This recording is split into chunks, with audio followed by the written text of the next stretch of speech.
भाई सबसे गुजारिश ये है, इनको पीले कुर्ते वालों का मुंह मेरी तरफ करो। इनका इधर सुनो, जो जहां खड़ा बस वहीं रहना, बस चुप हो जाइए।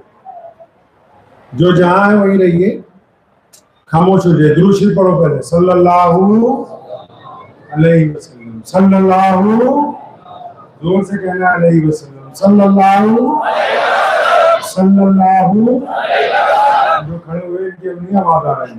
सल्लल्लाहु सल्लल्लाहु।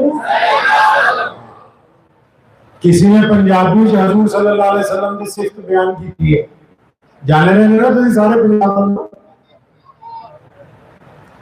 कहते जिथे मेरे हुजूर दे कदम लगे, यानी जहां हमारे नबी मोहम्मद सल्लल्लाहु अलैहि वसल्लम के कदम शरीफ लगे, जिथे मेरे हुजूर दे कदम लगे उस थां वर्गी कोई थां नहीं हो, ते जिस दिया कसमा अर्श ते रब खावे उस ना वर्गा कोई ना नहीं हो। अल्लाह कसम खाते ना बार बार, कभी कहते ताहा, कभी यासीन, कभी मुजम्मिल, कभी मुदस्सिर। नबी अलैहिस्सलाम के नाम की अल्लाह ने कसमें खाई है, तो शायद वो बयान कर रहा है, कहते जिथे मेरे हुजूर दे कदम लगे उस थां वर्गी कोई थां नहीं हो, जिस दिया कसमा अर्श ते रब खावे उस ना वर्गा कोई ना नहीं हो, ते जेड़ी मेरे हुजूर दा मुंह चूमे। अब यहां एक औरत का जिक्र कर रहा है, कहते एक औरत है जो नबी अलैहिस्सलाम के चेहरे को बार बार चूमती है, कभी माथे को चूमती है, कभी आंखों को चूमती है, कभी रुखसारों को चूमती है, कभी आप सल्लल्लाहु अलैहि वसल्लम के होठों को चूमती है, कभी आपकी थोड़ी मुबारक को चूमती है। एक औरत है जो बार बार नबी अलैहि सलाम को जब देखती है तो चूमती है, तो उसका भी जिक्र उसने इसी में किया। फिर दोबारा ध्यान से सुनिए क्या कहते हैं कि जिथे मेरे हुजूर दे कदम लगे उस थां वर्गी कोई थां नहीं हो, जिस दिया कसमा अर्श ते रब खावे उस ना वर्गा कोई ना नहीं हो, ते जेड़ी मेरे हुजूर दा मुंह चुमे उस मां वर्गी कोई मां नहीं हो। चलो चलिए जालियां तोड़ दइए, ओदी छां वर्गी कोई छां नहीं। क्यों लाखों सलाम उस आका पर सल्लल्लाहु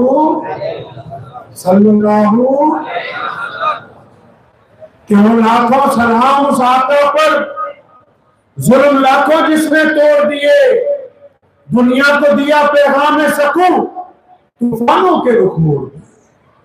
उस मोहसिन आलम ने दुनिया में क्या क्या ना दिया इंसानों को, दस्तूर दिया, मंशूर दिया, नई राहें दी, नए मोड़। मक्के में ना खाने काबा के बाहर एक दरख्त के साथ सैयदना अम्मार बिन यासिर रज़ियल्लाहु ताला अन्हु को बांधा हुआ, सैयदना अम्मार बिन यासिर रज़ियल्लाहु ताला अन्हु को बांधा हुआ एक दरख्त के साथ। तो अबू जहल और उतबा और वलीद सैयदना अम्मार बिन यासिर को मार रहे। अब ये अम्मार बिन यासिर कौन है भाई? अम्मार बिन यासिर कौन है? ये सैयदना सुमैया रज़ियल्लाहु ताला अन्हा का बेटा है। और सुमैया कौन है? रूए जमीन पर ये जितनी मस्जिदें, जितने मदरसे, जितने मौलवी, जितने मुहद्दिस, जितने शेखुल हदीस, जितने तबलीगी जमात वाले, जितने सुन्नी, जितने अहले हदीस, जितने बरेलवी और जितने देवबंदी, सारी दुनिया के जो मुसलमान हैं, जब इनके दीन की बुनियाद रखी जा रही थी, तो जिसने सबसे पहले अपने खून का कतरा पेश किया वो कोई मर्द नहीं है, वो 80 साल की बूढ़ी औरत मोहम्मद रसूलुल्लाह की सहाबिया सैयदा सुमैया रज़ियल्लाहु ताला, जिसने बुनियाद रखवाई है, उनका बेटा है। और किसका बेटा है ये? हजरत यासिर रज़ियल्लाहु ताला अन्हु का। कौन यासिर?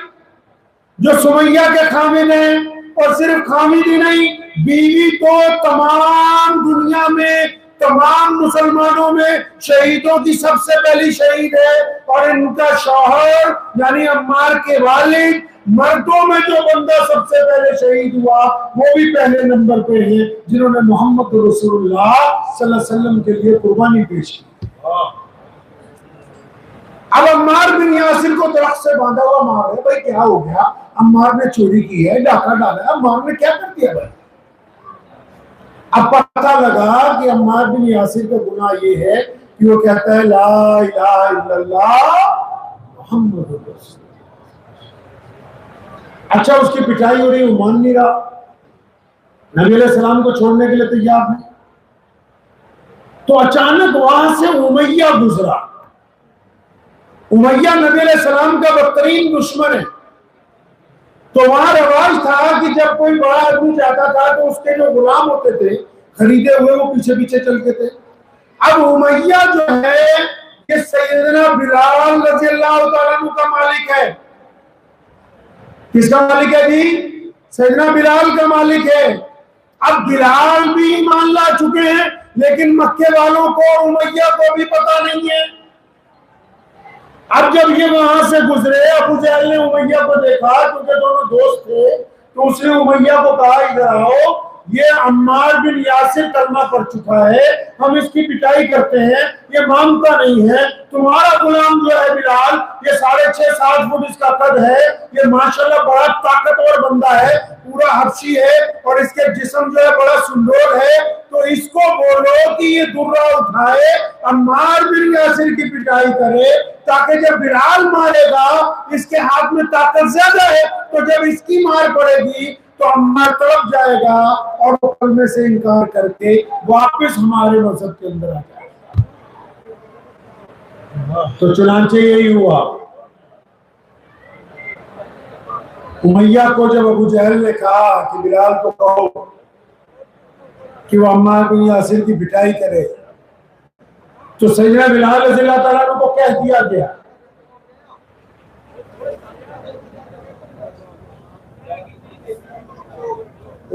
जरूरत नहीं, बंदी रहने दो उसको, तुम लोग बस बात सुन लो मोहब्बत से, मेरी वही मसला है, बाकी चीजें तो बहुत दूर की बात है। तो सैयदना अम्मार बिन यासिर को जब बांधा हुआ था, उन्होंने बिलाल को कहा मारो। अब बिलाल आगे बढ़े। अब आगे बढ़े तो जब जमीन से दुर्रा उठाने लगे, तो अम्मार बिन यासिर रज़ियल्लाहु अन्हु फरमाते हैं, क्योंकि हम दोनों गुलाम भाई रात की नमाज छुप के इकट्ठे पढ़ते थे, तो अबू जहल को, उतबा को, वलीद को तो ये पता नहीं कि बिलाल भी मुसलमान है, मुझे तो, हम दोनों तो एक दूसरे को जानते हैं। तो उन्होंने आंखों ही आंखों में इशारा किया सैयदना बिलाल रज़ियल्लाहु ताला अन्हु को, यार मेरे भाई बिलाल, अब तू ये ना हो कि इनके सामने तू अड़ जाए कि मैं नहीं मारूंगा, तो वे खुदा के लिए तू 2-4 दुर्रे मार दे, ताकि ये है भी तू बचा रहे।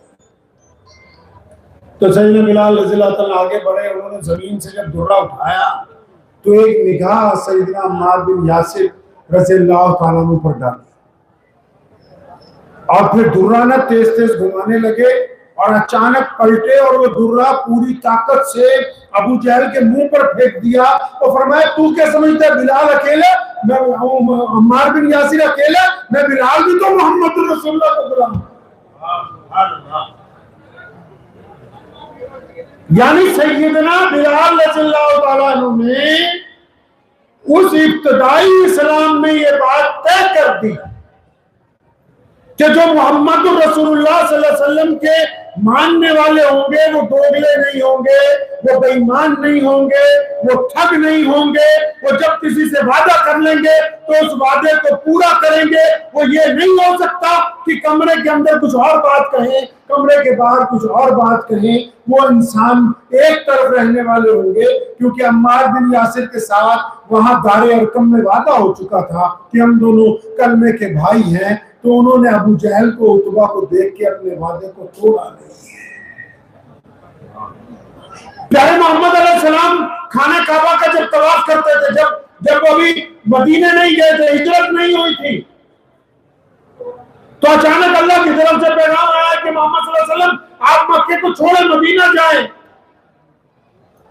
तो प्यारे नबी अलैहि सलाम ने, जिसके पास चाबी थी ना बैतुल्लाह की, उसका नाम था उस्मान बिन तलहा। तो नबी अलैहि सलाम ने उसे कहा कि उस्मान बिन तलहा को कि जरा ताला खोल दो, मैं चाहता हूं कि 2 नफिल नमाज खाने काबा में पढ़े।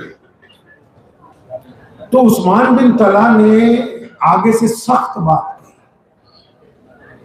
क्या कहता है? कहता है नबी अलैहिस्सलाम को कि अगर अहले कुरैश का जो वहां के बादशाह है, हुक्मरान है, कि एक बच्चा भी अगर आके चाबी मांगे तो मैं उसको दे सकता हूं, तो नौज़ुबिल्लाह आपको नहीं। मोहम्मद रसूलुल्लाह कौन है पता ना आपको? कायनात में अल्लाह के बाद किसके बाद जी? हाँ, यहाँ एक मसला समझ लो, क्योंकि ये तो फतवों का शहर है माशाल्लाह, पूरा उत्तर प्रदेश ही। कई लोग बहस करते हैं नौज़ुबिल्लाह आपस में कि रसूलुल्लाह सल्लल्लाहु अलैहि वसल्लम के पास इल्मे गैब था या नहीं था। तो मैं उन मौलवियों को भी मशवरा देता हूँ, मुसलमानों को भी मशवरा देता हूँ, दुनिया के तमाम मुफस्सिरों को, मुहद्दिसों को मशवरा देता हूँ कि अपनी औकात से कभी बाहर निकलने की कोशिश ना करें। नबी का क्या दर्जा होता है वो नबी जानता है। सिर्फ एक नबी का क्या दर्जा होता है वो सिर्फ नबी जानता है। और जब हमारे मोहम्मद सल्लल्लाहु अलैहि वसल्लम दुनिया में तशरीफ लाए तो कोई और नबी नहीं था। तो अल्लाह ने कुरान में कहा कि मैं खुदा हो क्या बताऊंगा कि मोहम्मद रसूलुल्लाह का क्या दर्जा है। उन्होंने कहा, किसने? अल्लाह ने, कि मैं रब हो के भी इसको सलाम भेजता हूं। किसको? मोहम्मद रसूलुल्लाह को।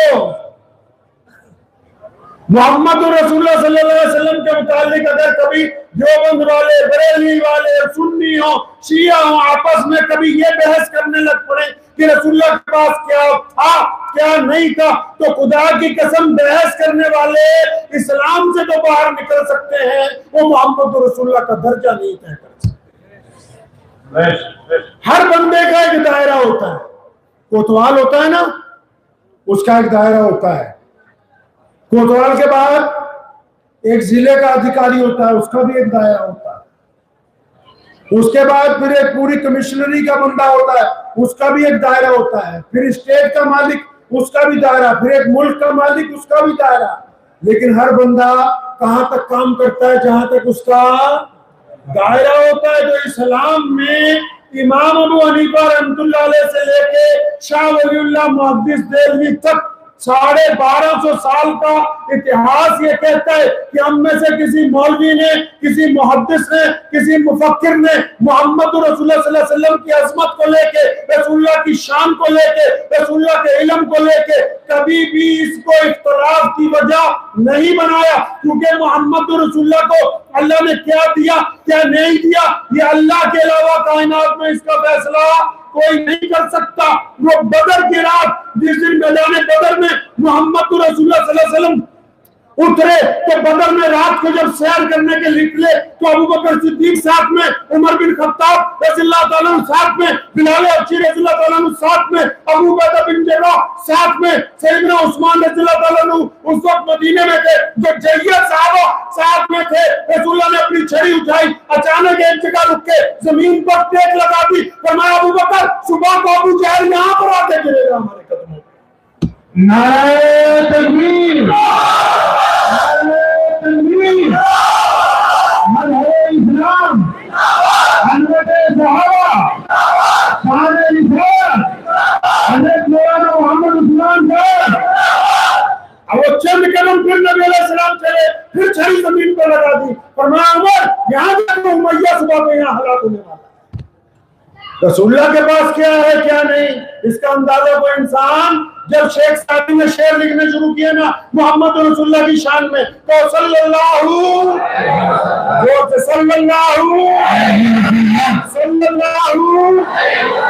जब शेख सादी ने शेर लिखने शुरू किए, लिखता गया, कागज भरता गया, फिर उसने एक कलाम लिखा और उसने हदें पार कर दी। क्या लिखा? कहने लगा, बाज़ अज़ खुदा। क्या कहा शेख सादी ने? बाज़ अज़ खुदा, बुजुर्ग तू ही। कहता बस शेख सादी को तो बस ये बात पल्ले पड़ गई है इतने साल लिखने के बाद कि अगर अल्लाह के बाद कायनात में कोई हस्ती है तो वो सिर्फ मोहम्मद रसूलुल्लाह। तो उस्मान बिन तलहा को नबी अलैहि सलाम ने कहा, चाबी दिए जरा, हम बैतुल्लाह में नमाज पढ़ेंगे। तो उसने सख्त बात कही, कहने लगा, जी मैं तो नहीं चाबी। तो प्यारे मोहम्मद सल्लल्लाहु अलैहि वसल्लम का आपको रवैया बताना चाहता हूं। उन्होंने ये नहीं कहा कि ये बैतुल्लाह मेरे बाप का है, जबकि उनके बाप का है वो। उनके दादा नबी सैयदना इब्राहिम अलैहिस्सलाम ने उसको बनाया है। नबी अलैहिस्सलाम के सके दादा इब्राहिम अलैहिस्सलाम, अरे नमाज में दुरूद पढ़ते नहीं, अल्लाह मुबारक अला मोहम्मद वाला आली मोहम्मद कमा बारकता अला इब्राहिम।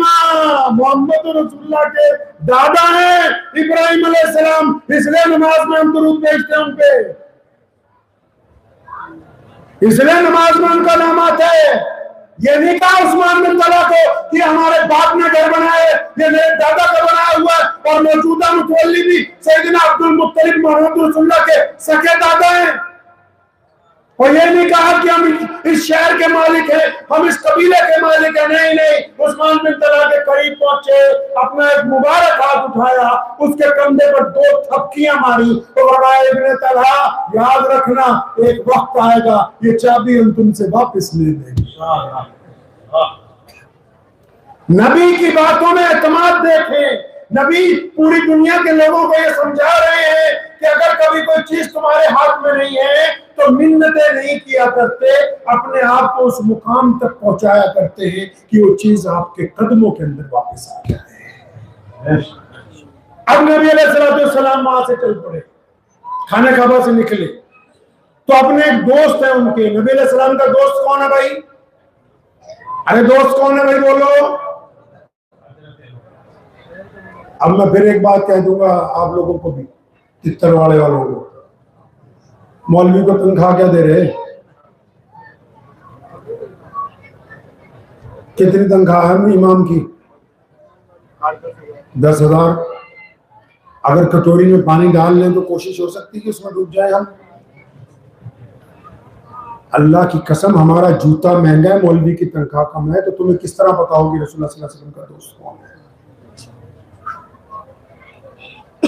जितना गुड़ डालोगे उतना ही मीठा होगा ना। तो कौन कसूरवार है इसका? सही करोगे, गलती नहीं। अगर ये सही नहीं करने के तो तुम्हारे पल्ले 3 नहीं पड़ने का, तो गोश्त खाते ही रह जाओगे। सही होगी इस गलती को? नहीं। दिहाड़ी क्या है मजदूर की? 500, मिस्त्री की 800, तो तुमने तो मौलवी को मिस्त्री से भी नीचे लगा रखा।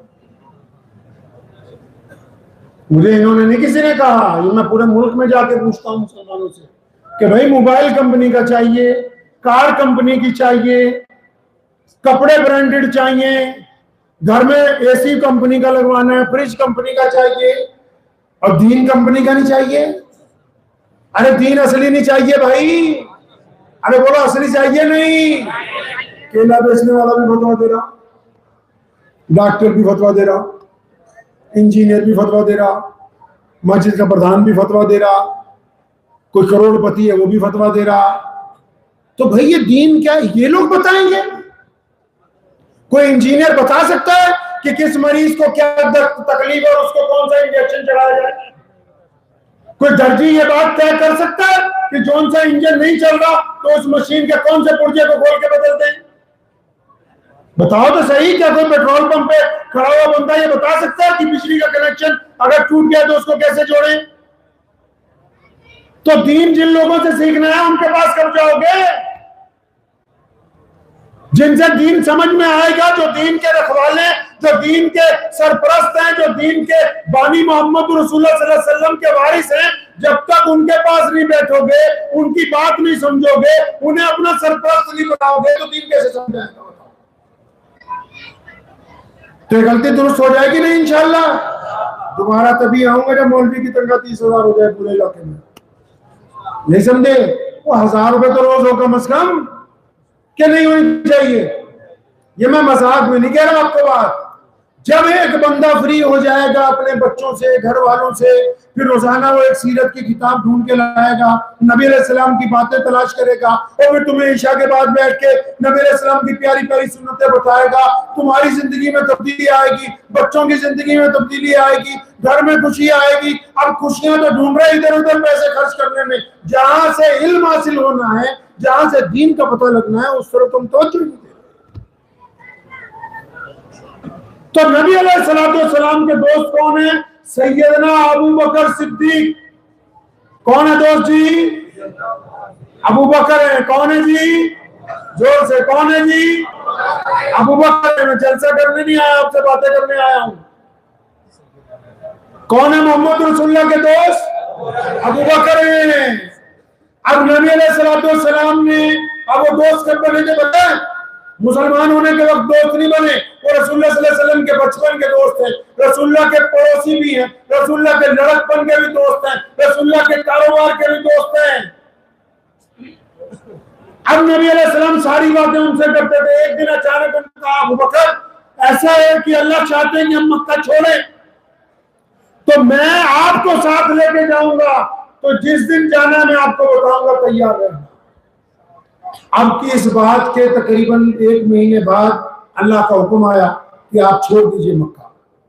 तो मक्के में आज भी दोपहर को ये रवाज है कि जितने अरब के लोग हैं दोपहर को सो जाते हैं, दोपहर को वहां कारोबार नहीं होता। आज भी गर्मी बहुत पड़ती है। तो नबी अलैहि सलाम जिस वक्त सैयदना अबू बकर सिद्दीक के घर पहुंचे, वो आराम का वक्त था, सन्नाटा था गली पीछे। अब नबी अलैहि सलाम ने आहिस्ता से आवाज दी, अबू बकर। अंदर से आवाज आई, लब्बैक या रसूलुल्लाह सल्लल्लाहु। अंदर से आवाज आई, लब्बैक या रसूलुल्लाह सल्लल्लाहु अलैहि वसल्लम। नबी अलैहि सलाम हैरान हुए, क्या अबू बकर आप आराम नहीं कर रहे थे? कोठी थी ना बहुत बड़ी सैयदना अबू बकर सिद्दीक रज़ियल्लाहु तआला अन्हु की मक्के में।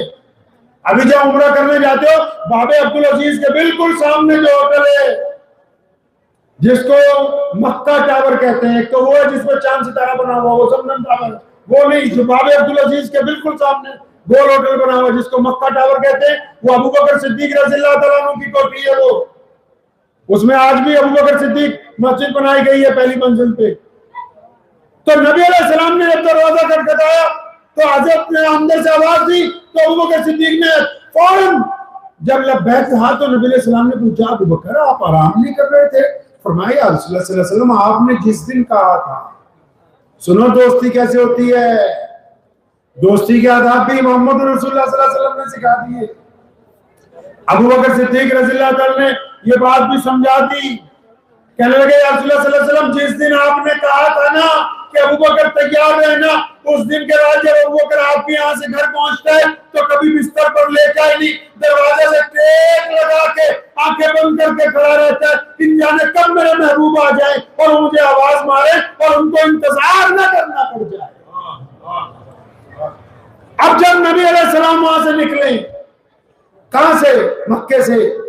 तो मक्के में जो अबू जहल वहां का बादशाह था, उसने सारे जितने उसके वजीर थे सबको इकट्ठा किया। उसने कहा चारों तरफ सिपाही फैला दो, नऊज़ुबिल्लाह मोहम्मद सल्लल्लाहु अलैहि वसल्लम हमारे हाथ से निकल गए, हम उनको जाने नहीं देंगे। तो चुनांचे चारों तरफ पूरे मक्के में इतने लोग भेज दिए गए कि सारे रास्ते सील हो गए। तो शाम को जो पहली मीटिंग हुई अबू जहल की, तो उसमें सारे मुखबरों ने ये कहा अबू जहल से कि ये बात गारंटी लिख के ले लो कि मोहम्मद सल्लल्लाहु अलैहि वसल्लम अभी मक्के से बाहर नहीं गए, क्योंकि हमने इस तरह चारों तरफ निगरानी लगाई है कि अगर वो जाते तो हमें पता लग जाए। एक दिन गुजरा, दूसरा गुजरा, तीसरा गुजरा, पता नहीं लग रहा। अबू जहल परेशान है, उतबा भी, वलीद भी, उमैया भी, अब्दुल्ला बिन जुदान भी, अबू लहब भी, ये सारे बदमाश परेशान है। तो चुनांचे अबू जहल को एक दिन एक मुखबर ने आके कहा, सुनो ध्यान से इस बात को, एक मुखबर ने अचानक अबू जहल को आके कहा कि ये तो नहीं पता लगा कि मोहम्मद सल्लल्लाहु अलैहि वसल्लम कहाँ है, लेकिन ये पता लग गया कि उनको खाना कौन पहुंचा रहा है। तो अबू जहल ने जल्दी से पूछा, अच्छा बताओ कौन पहुंचा रहा है उनको खाना? तो कहने लगे जी वो अबू बकर की जो नौजवान बेटी है ना, अस्मा बिन्त अबू बकर, वो जाती है रात को कहीं खाना लेके। अब हमने पीछा किया लेकिन वो हमें चकमा दे गई। तो क्योंकि उस वक्त अभी पर्दे का नहीं हुक्म आया था, नबी अलैहि सलाम और पूरे इलाके के लोगों को, अबू जहल सबको जानता था, सीधा अबू बकर सिद्दीक रज़ियल्लाहु अन्हु की कोठी पे पहुंचा, दरवाजा खटखटाया तो इत्तेफाक से सैयदना अस्मा बिन्ते अबू बकर रज़ियल्लाहु अन्हा ने ही दरवाजा खोला। अबू जहल ने देखते उनके इतनी जबरदस्त जोर से जरब मारी कि अस्मा जमीन पर गिरी, उनका एक कान फट गया। और फिर अबू जहल ने उनको जो मारना शुरू किया है कि बता मोहम्मद रसूलुल्लाह सल्लल्लाहु अलैहि वसल्लम कहाँ है।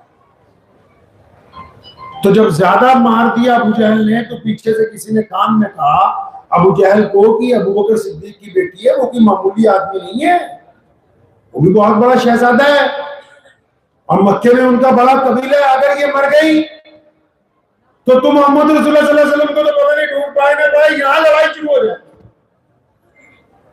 क्योंकि खानदान के जो बाकी लोग चाहे वो मुसलमान नहीं है लेकिन है तो इन्हीं की बरादरी के। तो अबू जहल रुक गया। उसने फिर भी सैयदना अस्मा रज़ियल्लाहु ताला अन्हा को कहा खड़े हो जाओ और मुझे ये बताओ कि मोहम्मद रसूलुल्लाह सल्लल्लाहु अलैहि वसल्लम कहाँ गए। अब सुनो अबू बकर सिद्दीक की बेटी ने क्या कहा। सैयदना अस्मा रज़ियल्लाहु ताला अन्हा को जब अबू जहल ने कहा कि बता कहाँ है मोहम्मद सल्लल्लाहु अलैहि वसल्लम, तुम्हारे वालिद अबू बकर कहाँ है, तो खुद कहती है अपने आप से, कहने लगी अस्मा हमारे प्यारे नबी सल्लल्लाहु अलैहि वसल्लम ने कितनी बार तुझे बताया कि मेरी शरीयत में झूठ बोलना, पता तो तुम्हें भी है, झूठ बोलना। तो अस्मा कहती है कि मुझे ये बात याद आ गई कि हमारी शरीयत में तो झूठ बोलना। फरमाती है कि मैंने अपने आप से कहा अस्मा अगर तू सच बोलती है तो ये बदमाश मोहम्मद रसूलुल्लाह सल्लल्लाहु अलैहि वसल्लम तक पहुंच जाएंगे, और अगर तू सच नहीं बोलती, झूठ बोलती है तो शरीयत तेरे हाथ से चली जाएगी। सुनो अबू बकर सिद्दीक की बिटिया ने क्या कहा। ऐसे नहीं इतना बड़ा दर्जा मिला, मोहम्मद रसूलुल्लाह सल्लल्लाहु अलैहि वसल्लम ने मुतअद्दिद जगह एक बात कही, क्या कहा, फरमाया जो मुझ पर लोगों ने एहसान किए, इस्लाम पर जो एहसान किए लोगों ने, चाहे वो अशरा मुबशरा हो, चाहे वो बदरी साहबी हो या 1,24,000 साहब हो, फरमाया जिन लोगों ने मुझ पे एहसान किए मैंने सबका बदला चुका दिया सिवाय अबू बकर सिद्दीक के घराने के। इसका बदला तो क़यामत वाले दिन मैं झोली फैला के अपने रब से लेके दूंगा, जो इसके एहसानात है वो नहीं चुका सकते। क्या कहा सैयदना अस्मा बिन्त अबू बकर रज़ियल्लाहु ताला ने, सुनो सारी बेटियां भी कान खोल के। फरमाती मैंने कहा सच बोलती हूँ तो नबी अलैहि सलाम को नुकसान पहुंचता है, और झूठ बोलती हूँ शरीयत चली जाती है। उठ के खड़ी हुई अबू जहल के सामने और बड़ी गरजदार आवाज में कहा, फरमाया सुनो मक्के के चौधरी और मक्के के सरदार, मेरी बात कान खोल के सुन। अस्मा को पता है कि मोहम्मद रसूलुल्लाह सल्लल्लाहु अलैहि वसल्लम कहां पर है, लेकिन खुदा की कसम तू अस्मा की अगर बोटियां भी नोच लेगा तो मुझसे उगलवा नहीं सकता कि मोहम्मद रसूलुल्लाह है। नारे तकबीर, नारे तकबीर, हज़रत सहाबा, हज़रत सहाबा, अरे मौलाना मोहम्मद उस्मान साहब, नारे तकबीर। ये किरदार है मुसलमानों की बेटियों का। और फिर जब इतनी मार पड़ी, कान फट गया, खून बह रहा है, कपड़े दर्द हैं, तो जब वो अबू जहल वहां से वापस चला गया ना उम्मीद होके, तो जब घर का दरवाजा बंद किया ब्योरी का, तो अपनी माँ के कमरे में नहीं गई, अपने दादा के कमरे में नहीं गई, अपने भाई के पास नहीं गई, अपनी बहनों के हुजरे में नहीं गई, सीधी दोबारा बावर्ची खाने में जाती है। रात का पहला पहर खादमाओं के साथ मिलकर फिर खाना तैयार करती है। और फिर अस्मा बैठ गई, पहला पहर गुजरा, मुखबरों को देख रही कि कब तक वापस जाते। जब रात का तीसरा पहर आया, मुखबर भी थकार के वापस चले गए, तो अस्मा फिर खाना लेके मोहम्मद रसूलुल्लाह के दरबार में पहुंच गई। वालिद ने देखा अबू बकर सिद्दीक रज़ियल्लाहु अन्हु ने कि बिटिया के सर पर पट्टियां बंधी हुई हैं, तो बिटिया के आज कपड़े दर्द आलूदा हैं, बिटिया के कुर्ते के ऊपर खून के निशान है। पूछा अस्मा बेटा क्या बात है, क्या बात है, आप इतनी देर से भी आई, ये क्या हुआ? तो क्या कहती, सुनो ईमान देखो क्या होता है एक मुसलमान की बेटी का। कह लगी अब्बा जी ये बातें खैर जरूरी हैं, रसूलुल्लाह सल्लल्लाहु अलैहि वसल्लम का खाना लेट हो गया, आप नबी अलैहि सलाम के लिए पहले दस्तरखान लगा। तो नबी अलैहि सलाम ने जब ये बात सुनी तो उन्होंने कहा अस्मा बेटा बताओ क्या बात है। तब अस्मा के ज़ब्त के बंधन टूटे। नबी अलैहि सलाम को उन्होंने रो के कहा या रसूलुल्लाह सल्लल्लाहु अलैहि वसल्लम आज अबू जहल ने आपका पता पूछने के लिए मुझे मारा हुआ। अब नबी अलैहि सलाम ने दुआ की है इनके लिए। फिर अल्लाह ताला ने भी बार बार फिर पूछा, ये अबू बकर सिद्दीक ऐसे नहीं अबू बकर सिद्दीक बन गए, इनको इस्लाम में सबसे बड़ा मुसलमान कहा गया। क्यों? क्योंकि नबी अलैहिस्सलाम के बचपन के दोस्त, जवानी के दोस्त, हिजरत के दोस्त, बदर के दोस्त, ओहद के दोस्त और फिर 1,24,000 सहाबा में नबी अलैहिस्सलाम ने अपनी जिंदगी में, अपनी मौजूदगी में, अपने सामने अगर अपनी मस्जिद में इमामत की जगह पर नमाज पढ़ाने के लिए किसी सहाबी को अपने सामने अगर खड़ा किया तो वो कोई और नहीं, वो सिर्फ अबू बकर है।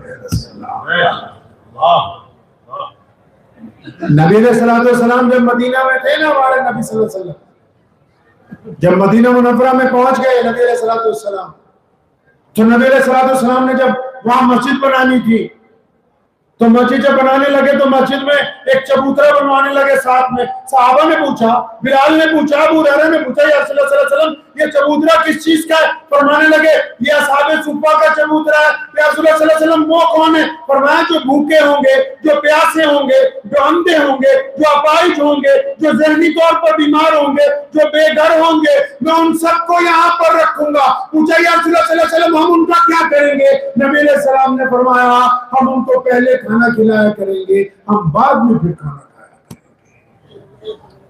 आपकी मस्जिद में है असहाबे सुफ़ा का चबूतरा? है?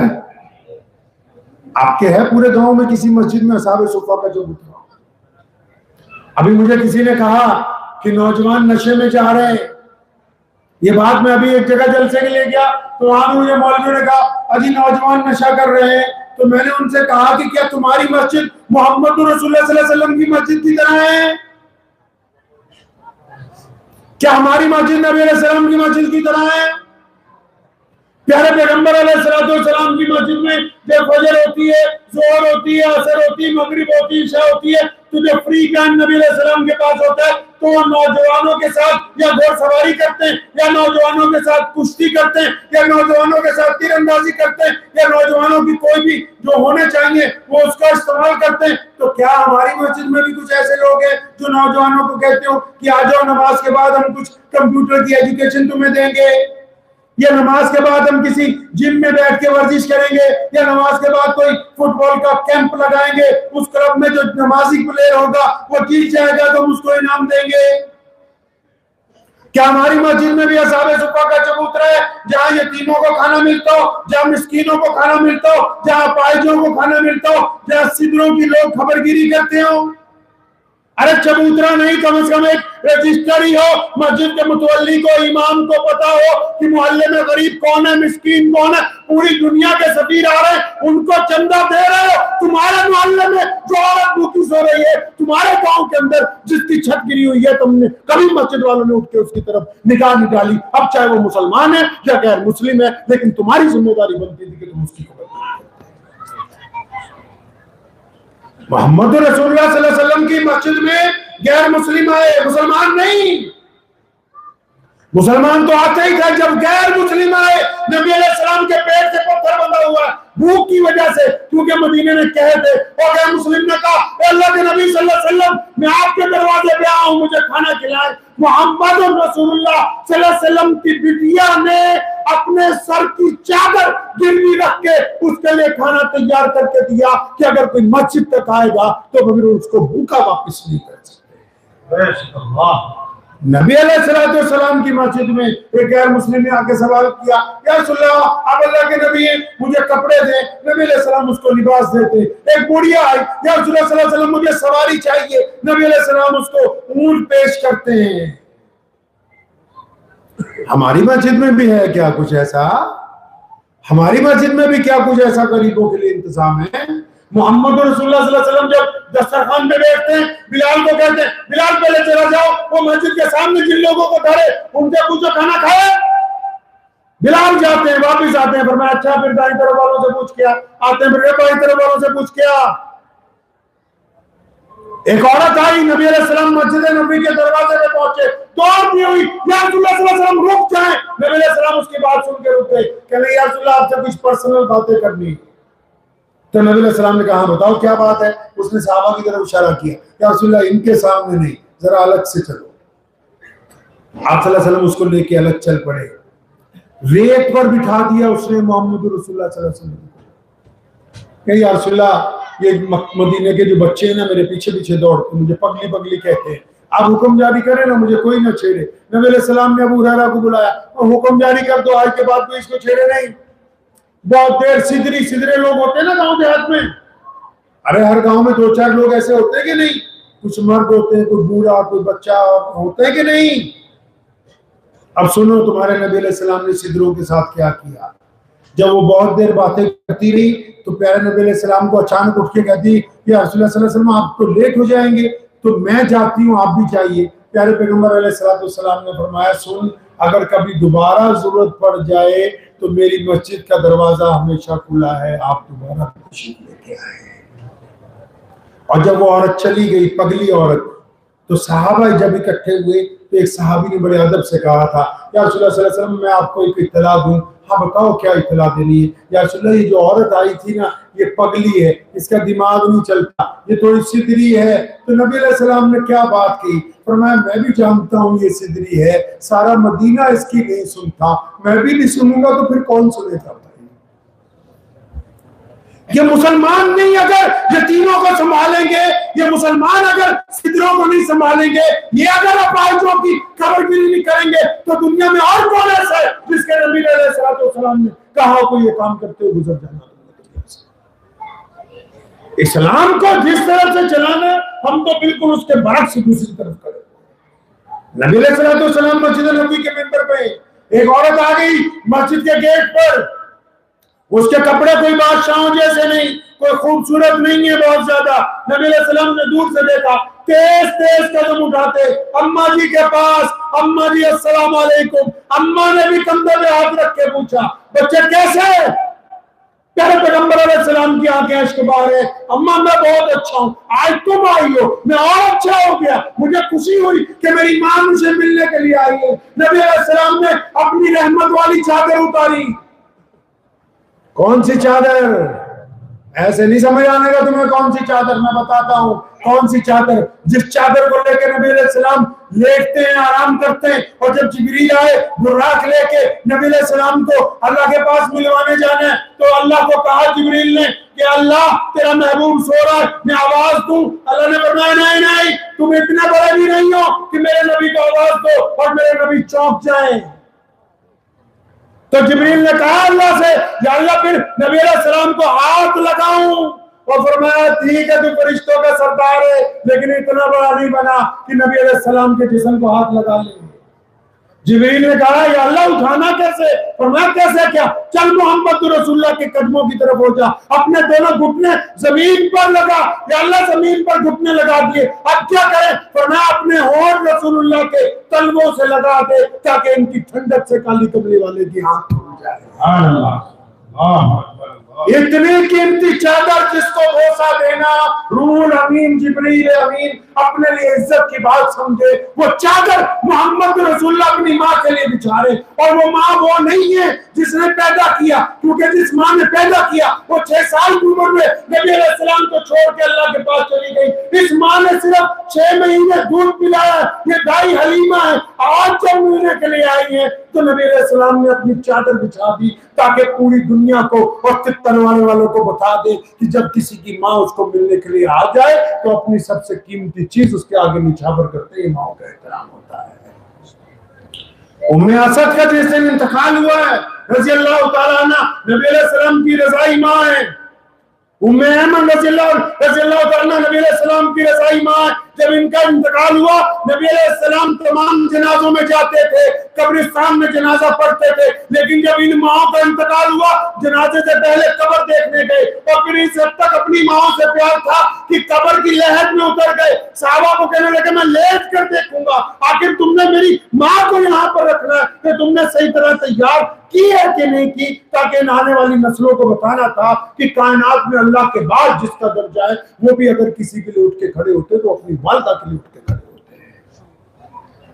कहा नंबर पे मुसल्ले पर खड़े होके नबी अलैहिस्सलाम अचानक पीछे पड़ते, बिलाल तकबीर कह चुके थे, अबू बकर बिन जर्राह जैसे अमीरुल उम्मत, खालिद इब्न वलीद जैसे जर्नल, सैयदना अब्बास रज़ियल्लाहु ताला अन्हु जैसे चचा, अब्दुल्लाह इब्न जुबैर जैसे मुफस्सिर कुरान पीछे खड़े नबी अलैहि सलाम पलट के कहते, सुनो, अगर मेरी माँ जिंदा होती, अभी हुजरे से मुझे आवाज देती, तो मैं नमाज छोड़ के ना पहले अपनी माँ के पास जाता।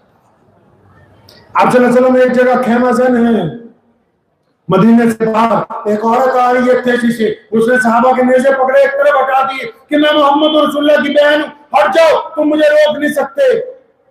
एक गुलाम अंदर भागा गया, या रसूलुल्लाह सल्लल्लाहु अलैहि वसल्लम, एक औरत बाहर आई है, थोड़ी ज़ईफ है, वो बार बार कहती है कि मैं मोहम्मद सल्लल्लाहु अलैहि वसल्लम की बहन हूँ। नबी अलैहि सलाम ने फरमाया कि मैं तो अपनी माँ का अकेले ही बेटा हूँ, मेरी तो कोई और बहन नहीं थी। तो बोला, कहने वाले ने कहा नहीं या रसूलुल्लाह सल्लल्लाहु अलैहि वसल्लम, वो कहती कि मेरा नाम शीमा है। नबी अलैहि सलाम उठ के खड़े हुए, फरमाया हाँ, वो दाई हलीमा की बिटिया, मेरी दूध शरीक बहन, हम दोनों ने एक ही माँ का दूध पिया। शीमा जब आई ना, सहाबा ने उसको सलामी दी है कि मोहम्मद रसूलुल्लाह सल्लल्लाहु अलैहि वसल्लम की बहन आई, और उठा के देखो बुखारी शरीफ, नबी अलैहि सलाम ने जब कोई फैसला किया, अबू बकर सिद्दीक को पूछा, कभी उमर बिन खत्ताब से मशवरा किया, कभी उस्मान बिन नुरैन से मशवरा किया, कभी मौला अली करमुल्लाह से गुफ्तगू हुई, कभी हज़रत अबू उबैदा बिन जर्राह से गुफ्तगू हुई, कभी फुकराए सहाबा सैयदना अबू ज़र गफ़ारी से बुला के पूछते थे। लेकिन आज जब बहन आई ना, आज जब बहन मिलने आई ना, मोहम्मद रसूलुल्लाह की बहन को मिलके इतना खुश हुए, फरमाने लगे तू बूढ़ी हो गई, मेरे साथ चलेगी मदीने,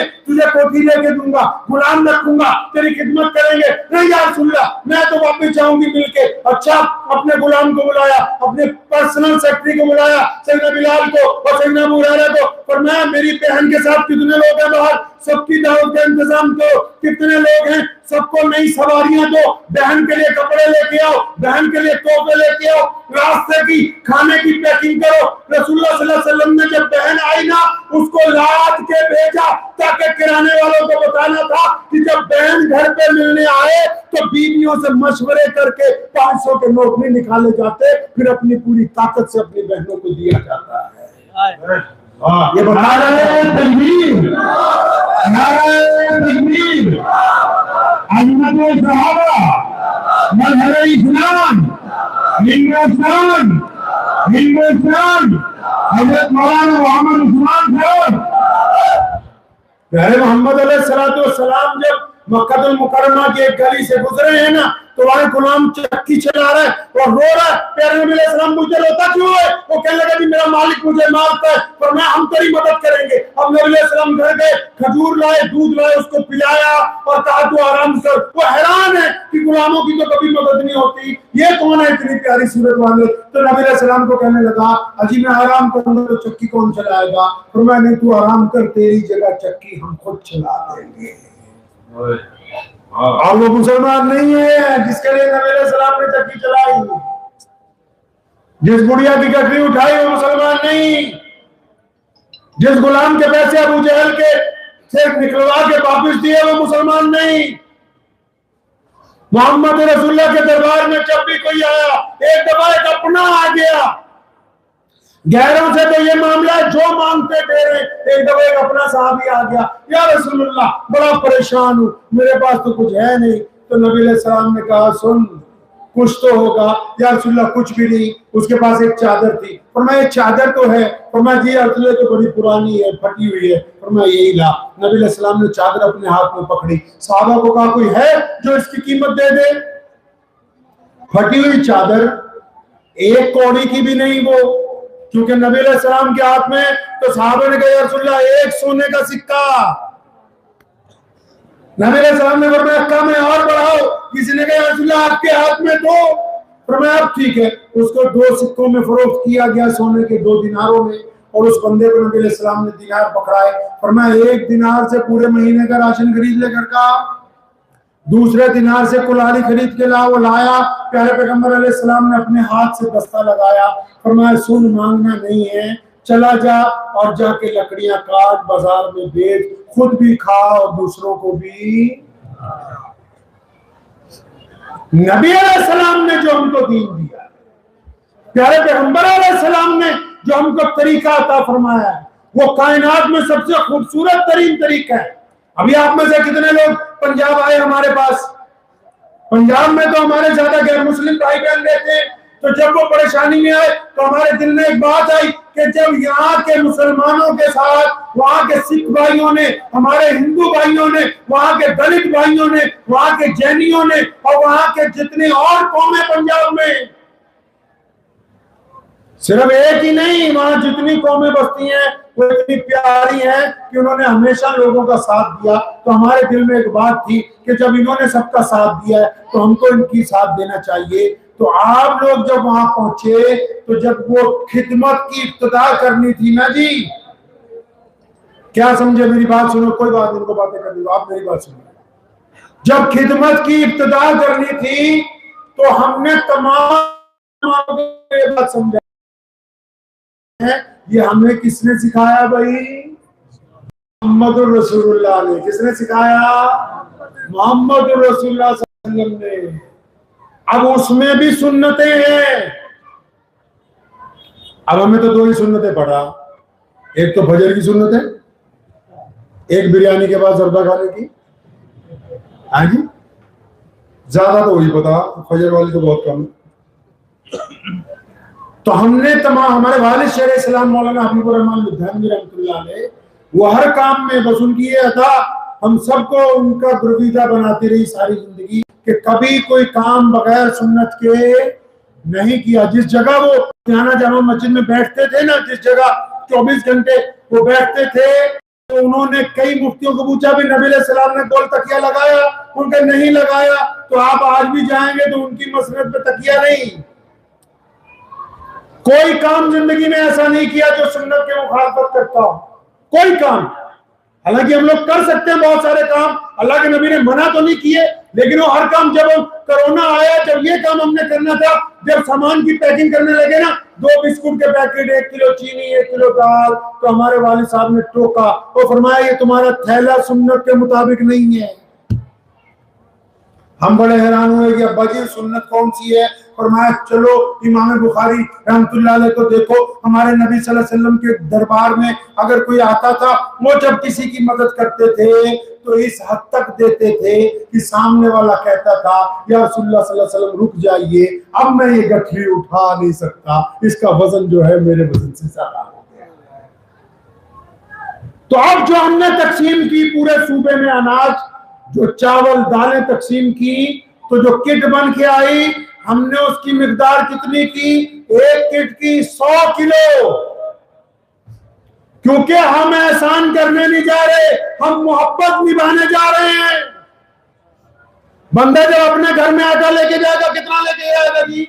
5 किलो, 2 किलो नहीं, कम से कम 1 मन, और कम तो 20 किलो, और कम तो 10 से नीचे तो जाएगा ही नहीं। तो हमने इस सुन्नत को उसमें लेके आए कि जब हम किसी का साथ देने के लिए जा रहे हैं तो फिर जो उसको गिफ्ट का थैला है वो कम से कम 100 किलो का। फिर जब बांटने गए तो ज्यादा चीजें रात को बांटी। क्यों? जब हमारे गैर मुस्लिम भाई बहनों ने पूछा कोरोना में भी कि आप रात को क्यों आते हैं, तो हमने उनको कहा कि हमारे प्यारे नबी कहिए मोहम्मद सल्लल्लाहु अलैहि वसल्लम ये चाहते हैं कि आपका आत्म सम्मान बाकी रहे, हम आपसे मोहब्बत निभाने आए हैं, हम सिर्फ एहसान कोई करने नहीं आए हैं। 2 सुन्नतें हो गई। तीसरी सुन्नत ये निभाई कि हमारे नबी अलैहिस्सलाम की मस्जिद में जब भी कोई सामान आया, जब भी कोई दिरमो दिनार आए, जब भी कोई चीजें आई, तो प्यारे पैगंबर अलैहिस्सलाम ने उसको 24 घंटे में तकसीम कर दिया तो हमने भी इन 1.5 महीनों में जो लोगों ने रकम दी, जो लोगों ने अनाज दिया, हमारे गोदाम है ही नहीं क्योंकि बनाने की जरूरत पड़ी नहीं, खाते में रकम जमा ही नहीं क्योंकि रखने की जरूरत पड़ी नहीं, आती रही रसूलुल्लाह की सुन्नत के मुताबिक उसको बांटते रहे, क्योंकि पैगंबर आज़म सल्लल्लाहु अलैहि वसल्लम ये चाहते हैं कि जब अमानतदारों के पास कोई चीज पहुंच जाए तो उसको फौरी तौर पर दूसरे को। अब उस सुन्नत को अदा करने का क्या फायदा हुआ कि जो गरीब किसान खेत मजदूर था, जो हमारे गैर मुस्लिम भाई बहन थे, तो उनको अगर वक्त पे हमने चेक दे दिए तो वो ब्याज के पंगे में जाने से बच गए, क्योंकि आपको पता है कि अल्लाह के नबी सल्लल्लाहु अलैहि वसल्लम ने इसको हराम कहा, क्योंकि हराम इसलिए कहा क्योंकि जो बंदा एक दफा सूद पे रकम ले लेता है वो बेचारा मूल वापस नहीं दे सकता, सारी जिंदगी किस्तें देता रहता है, वो इस झंझट के अंदर फंस जाता है। और फिर जब सामान बांट रहे थे ना, चेक बांट रहे थे, एक और सुन्नत को लेके आए, वो भी सुनते जाओ, काम आएगी। हमारे मोहम्मद सल्लल्लाहु अलैहि वसल्लम, कहिए सल्लल्लाहु सल्लल्लाहु। अरे ये जो बरादरियां हैं ना हमारे पास, और ये जो मसलक बना रखे, ये उस वक्त तक इज्जतदार हैं जब तक हम मोहम्मद रसूलुल्लाह सल्लल्लाहु अलैहि वसल्लम के वफादार हैं। अगर उधर से राब्ता खुदा ना खास्ता कट जाए तो फिर, जब बिलाल को कहा ना नबी अलैहिस्सलाम ने मक्के की फतेह के दिन कि चल खाना काबा की छत पर चढ़ के आजान दे, तो जब बिलाल खाने काबा की मक्के की छत पर चढ़ गए तो बिलाल कहते मैंने अपने दिल से पूछा काबा कहाँ? मदीने में तो मक्के की तरफ मुंह करके अजान देते थे, हरम में तो खाना काबा की तरफ मुंह करके अजान देते। तो अल्लाह के नबी ने बिलाल को कहाँ चढ़ाया? काबे की छत पे। तो बिलाल कहते जब मैं खाना काबा की छत पर चढ़ा मेरे दिल में आया बिलाल अब काबा कहाँ? तो देर नहीं लगाई, एक उंगली कान में दी और अपना हाथ और अपना चेहरा खाना काबा के सहन में वेरे के अंदर जहां मोहम्मद रसूलुल्लाह खड़े थे ना, उस तरफ मुंह करके अजान देने लगे, ताकि क़यामत तक आने वाले मुसलमानों को बता दे कि काबे का अगर कोई काबा है तो वो मोहम्मद रसूलुल्लाह है। अल्लाह अकबर। वो नबी अलैहिस्सलाम है, क्योंकि वो खातिमुन नबिय्यीन है, उनके सर पर खत्म नबूवत का ताज रखा गया। अब क़यामत तो आ सकती है, कोई नऊज़ुबिल्लाह रसूलुल्लाह सल्लल्लाहु अलैहि वसल्लम की जगह नबी नहीं आ सकता। रसूलुल्लाह है तो बैतुल्लाह है, रसूलुल्लाह है तो कुरान है, रसूलुल्लाह है तो हम मुसलमान हैं। अगर नऊज़ुबिल्लाह कोई नबी अलैहिस्सलातु वस्सलाम की जगह किसी झूठे नबी को ले आएगा तो उसके लिए ना फिर काबा है, ना कुरान है, ना ईमान है, कुछ नहीं। तो हमारे नबी अलैहिस्सलाम जब कोई फैसला करते थे तो इंसाफ के मुताबिक करते थे। किसके मुताबिक भाई? इंसाफ के मुताबिक। तभी तो कई फैसले जायदाद के, कुछ जगह साजो सामान के फैसले यहूदियों के अपने हुए गवाही सुनने के बाद। तो हम जब गए मैदान में खिदमत में तो एक गांव ऐसा मिला, वहां पे कुछ गुजर मुसलमान जो भैंसे चराते हैं उनके डेरे बने हुए थे, तो पानी में बह गए। तो जो डेरा बनाते हैं वो काहे का बनता है भाई? घास फूस का है जी, बांस। तो हमने उनको 1-1 लाख का चेक दिया, और उसी लाइन में जो हिंदू सिख भाइयों के घर गिर गए थे उनको 2-2, 4-4 लाख के दिए। क्यों? क्योंकि हमारे मजहब ने कहा कि इंसाफ का तकाजा मजहब नहीं है, इंसाफ का तकाजा नुकसान का मेयार बनाया जाएगा। जिसका जितना ज्यादा नुकसान हुआ उसकी उतनी ज्यादा मदद करनी चाहिए। यह मोहम्मद रसूलुल्लाह। आप अगर ये चाहते हैं कि अगर दीन पर सही चलना है तो नबी अलैहिस्सलाम की पैरवी करेंगे इंशाअल्लाह। दीन फतवों से नहीं चलता, किसी को अच्छी लगे या बुरी लगे सुन लो। दीन तकवे से चलता है, मोहम्मद रसूलुल्लाह सल्लल्लाहु अलैहि वसल्लम की पैरवी से। और वैसे आप लोग फतवा क्यों लेते हो पता है ना तुम्हें? अभी पता है फतवा क्यों लो? मैं बताऊं? फतवा लिख के लाएंगे अपने पास से, बस इमाम को उतारना है हर हालत में, जो वोट लगाते हैं। कभी फतवा लिख के लाएंगे अजीब प्रधान के खिलाफ फतवा चाहिए, कभी अपने सके भाई के खिलाफ फतवा चाहिए, कभी अपने पड़ोसी के खिलाफ फतवा। इसीलिए जाते हैं कि नहीं? अरे ईमानदारी से बताओ, जब फतवा लेने जाते हैं हम अपने मुतालिक लेने जाते हैं या अपने मुखालिफ के मुतालिक लेने जाते हैं? भाई अगर मुखालिफ के मुतालिक फतवा लेने जा रहे हैं तो हम शरीयत पर नहीं चल रहे, हम अपने मतलब के सवाल लिखते हैं। सारे मौलवी बैठे हैं, आप भी सुन लो। मुझे पूरे मुल्क से अगर फोन आ जाए ना, पूरे मुल्क से अगर फोन आ जाए कि जी मौलाना कोई मसला बता दो, तो मैं उनको पता क्या कहता हूं कि अपनी मस्जिद के इमाम के पास जा मसला पूछने के लिए। क्यों? शरीयत ने कहा फतवे का मसले का बताने का मुकल्लिफ वो मौलवी है जो फतवा लेने वाले के कारनामों को जानता हो। नहीं समझे? उसे पता हो ये ठग है, सूदखोर है, बेईमान है, बदमाश है, अपनी बहन का हक मार रखा है क्या ये? अब 600 किलोमीटर से मुझे फोन करेंगे तो मुझे तो अपनी मतलब की बताएगा ना भाई। फतवा देने का असल हकदार मस्जिद का इमाम है, इमाम मुफ्ती नहीं है तो उसका उस्ताद या उस इलाके के मदरसे का बड़ा मौलवी, उसको पता हो कि ये सामने वाला फतवा ले क्यों रहा है, इसका मकसद क्या है फतवा लेने से। क्योंकि सवाल तो कोई भी अपनी मतलब के उतार लेगा। तो खैर बात ये चल रही थी, फतवा किसके लिए लेते हैं हम जी भाई? दूसरों के लिए। अब अगर खुद अच्छे बनना हो तो क्या करें? सुन्नत के ऊपर चलना होगा। अच्छे बनना हो तो क्या करें जी? तो चलेंगे सुन्नत पर इंशाअल्लाह।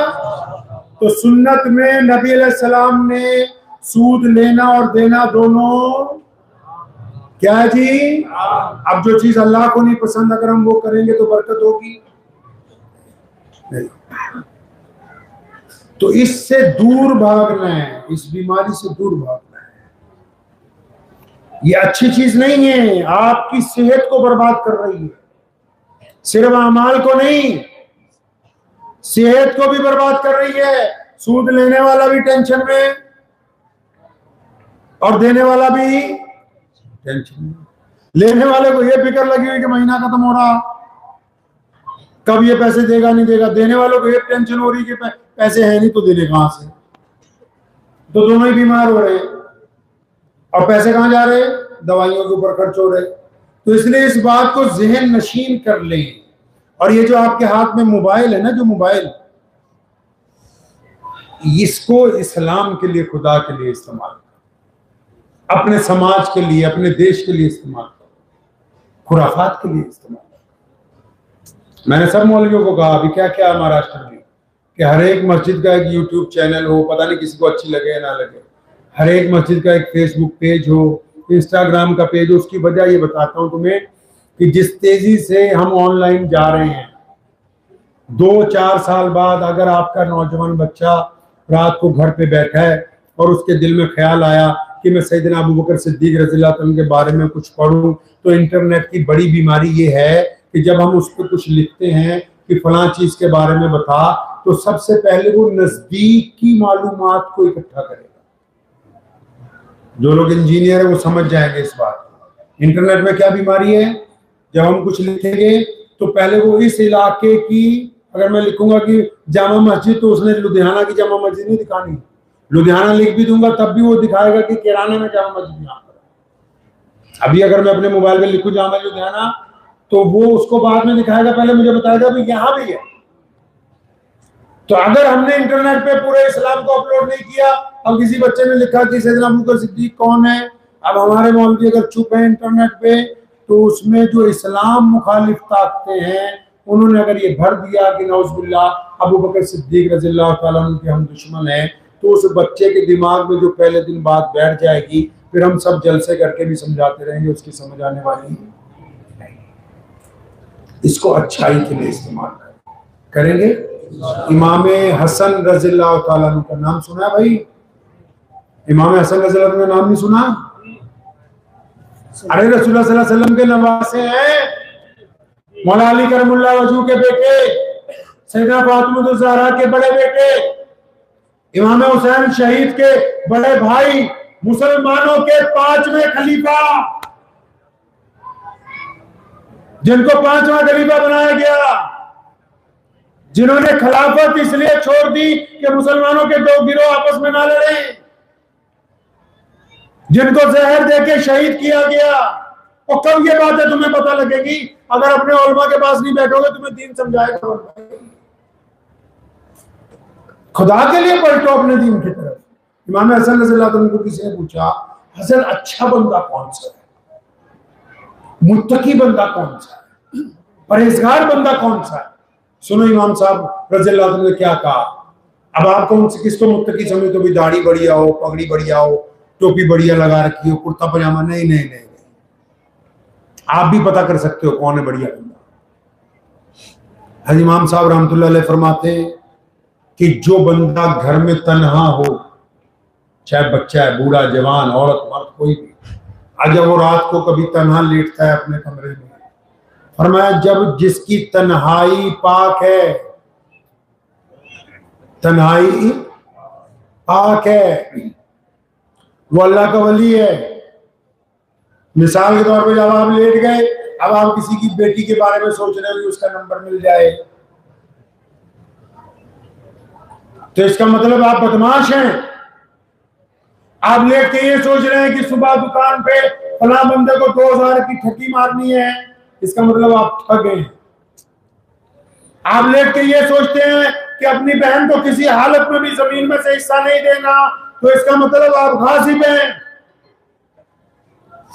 आप लेट के ये सोचते हैं कि सुबह पड़ोसी नजर आएगा तो पहले मैं इसकी बेइज्जती करूंगा, तो इसका मतलब आप बदमाश हैं। आप तन्हाई में सोचते क्या है? खुद तय करो ना। हम जितने लोग यहां बैठे, खुद तय करो हम तन्हाई में क्या देखते हैं। मुझे अपने वालिद साहब रहमतुल्लाह अलैह से बचपन से इश्क है, उनके एक एक अदा को, लेकिन जब उनका इंतकाल हुआ, मेरा ये मानना है कि मेरा इश्क में 1000% इजाफा हुआ। वो कैसे हुआ? जब उनका इंतकाल हुआ तो उनका मोबाइल किसको मिलना था विरासत में? भाई मुझे मिलना था ना। तो आज के दौर में फरिश्तों के बाद सबसे बड़ी गवाही कौन देता है जी? आप में हिम्मत है कि आप अपना मोबाइल किसी को दे दें? है आप में हिम्मत? हमने अपने वालिद के मोबाइल को देखा, अच्छी तरह खंगाल के, इतना इश्क में इजाफा हुआ, सिवाय मोहम्मद रसूलुल्लाह की बातों के, सिवाय नबी अलैहिस्सलाम की नातों के, सिवाय दीन की तबलीग के, कोई दूसरी शय दूर दूर तक नजर ही नहीं आई। तो इसी को तो आशिक कहते हैं। मेरी जेब में नहीं है मोबाइल, लोगों के पास है। हमारे दफ्तर के तमाम लोगों ने, किसी ने उस पर कोड नहीं। अगर हम अपने मोबाइल पर कोड लगाएंगे तो फिर हम यहाँ बैठकर झूठ बोलेंगे, क्योंकि हम कुछ ऐसी चीजों को छुपाना चाहते हैं जो हमारे दोस्तों को पता ना लग जाए। जिस दिन उधर कोड लग जाएगा उस दिन फिर ये वाली बातें बिल्कुल खत्म हो जाएंगी, क्योंकि हम दोगले बन जाएंगे, क्योंकि हम चाहते हैं कि मोबाइल में अय्याश रहे और लोगों के सामने फिर अच्छे बन जाए। ऐसा मुमकिन नहीं हो सकता है। अपने किरदार को तो तय करें, कम से कम हम मुसलमान है यार। इस्लाम ने ये थोड़ी कहा कि सारी दुनिया मुसलमान हो जाएगी, लेकिन ये कहा कि हमारा एक हिंदू भाई, हमारा एक सिख भाई, हमारा एक दलित भाई, हमारा एक जैनी भाई इस बात को कहने के लिए मजबूर हो जाए कि ये मुसलमान है, इसने कभी ठगी नहीं मारी, ये मुसलमान है, ये मेरी बेटी की तरफ गंदी निगाह नहीं डालता, ये मुसलमान है, ये मुझे ताना नहीं देता, ये मुसलमान है, ये मेरे साथ ज्यादती नहीं करता। हमारा किरदार ही तो है जो आज कायनात में इस्लाम सबसे बड़ा मजहब बना हुआ है। हमारे पास कोई दौलत थोड़ी है, महलात थोड़ी है, किले थोड़ी है, फौजें थोड़ी है। मुसलमानों का किरदार ही तो है जो मोहम्मद रसूलुल्लाह ने अता फरमा रखा। आज पूरी दुनिया में इस्लाम जो है पूरी दुनिया का सबसे बेहतरीन मजहब है, सबसे आगे जो रफ्तारी के साथ बढ़ रहा है। तो आप इस्लाम की बरक रफ्तारी में हिस्सा डालेंगे नहीं? इंशाअल्लाह डालेंगे इंशाअल्लाह।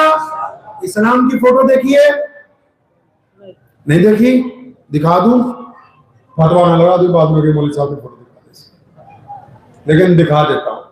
अपना मोबाइल खोलिए, अपनी फोटो उसमें देखिए, सिर्फ अपनी, भाई की नहीं, रिश्तेदार की नहीं, दोस्त की नहीं, अपनी। उस फोटो को आज रात को जाके आराम से देखना है और फिर अपने आप से पूछना है क्या इसको देख के हमारा कोई गैर मुस्लिम भाई ये तो नहीं कहता कि ये बदमाश है? इसको देख के मोहल्ले की कोई बेटी ये तो नहीं कहती कि हमारी तरफ गंदी निगाह डालता है? इस फोटो को देख के ये आपको आज तय करना है कि ये फोटो वाला बंदा बेईमान तो नहीं, शराबी तो नहीं, सूदखोर तो नहीं, ये गेम खेल के उसमें पैसे तो नहीं लगा रहा। ये तय करना है आपको खुद।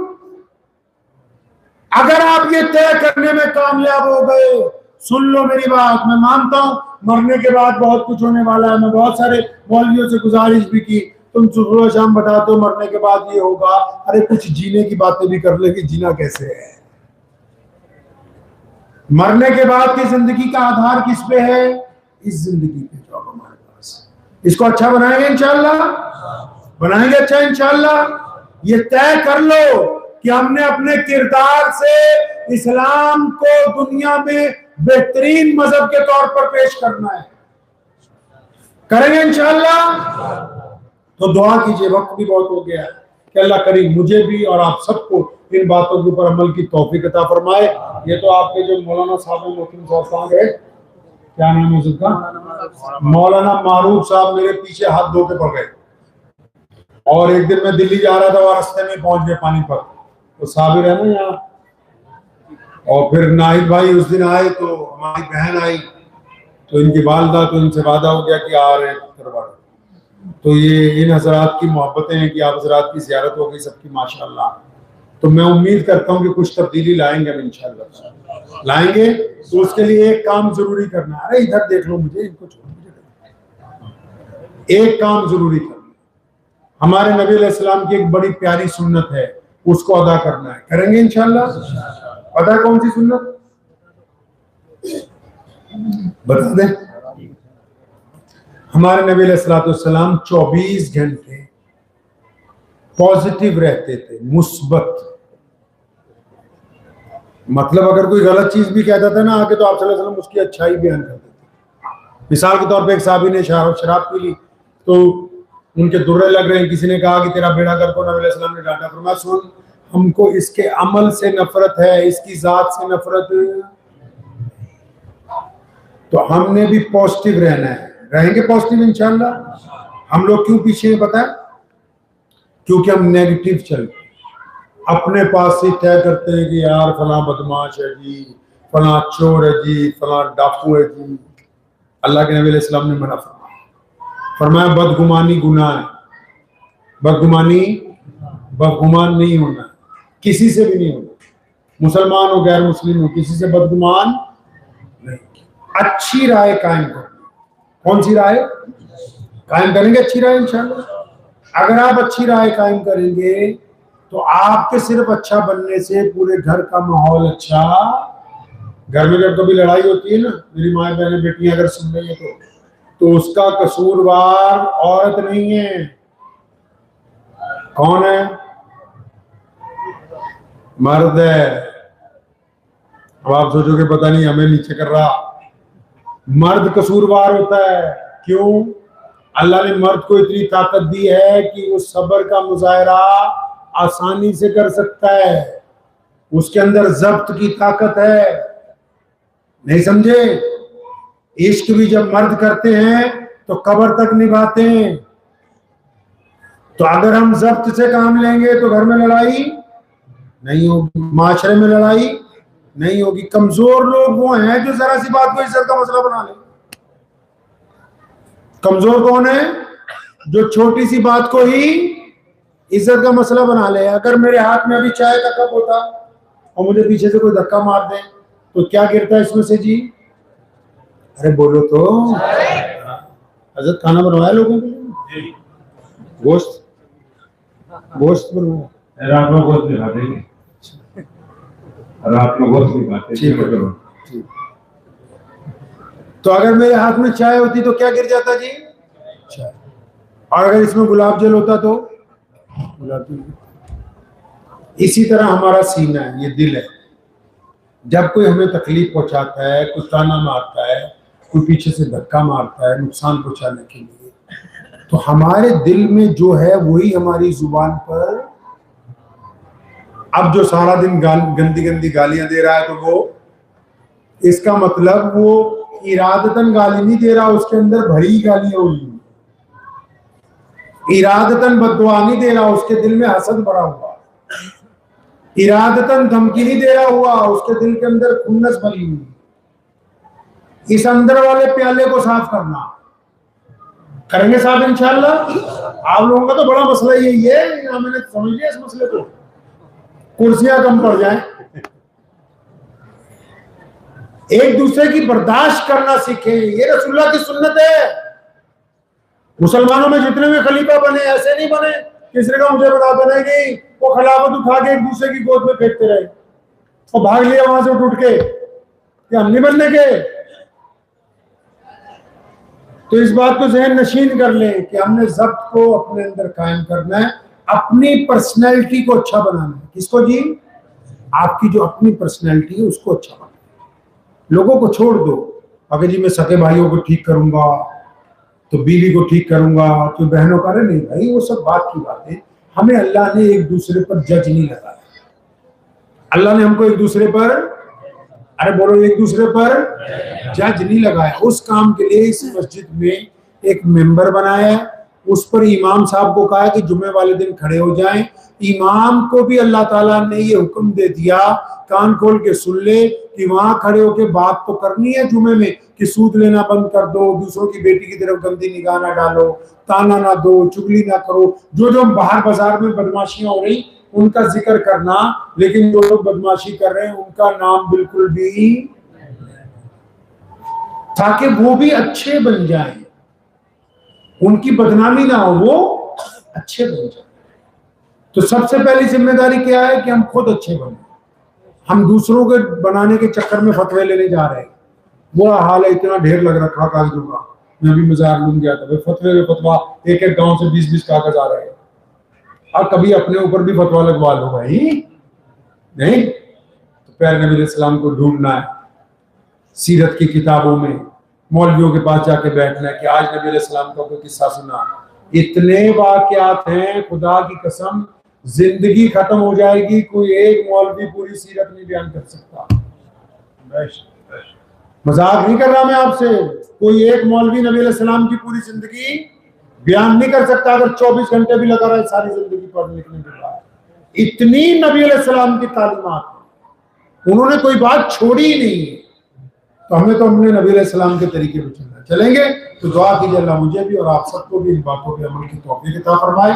वाखिर दावाना अल्हम्दुलिल्लाहि रब्बिल आलमीन। अब दुआ के बाद मुसा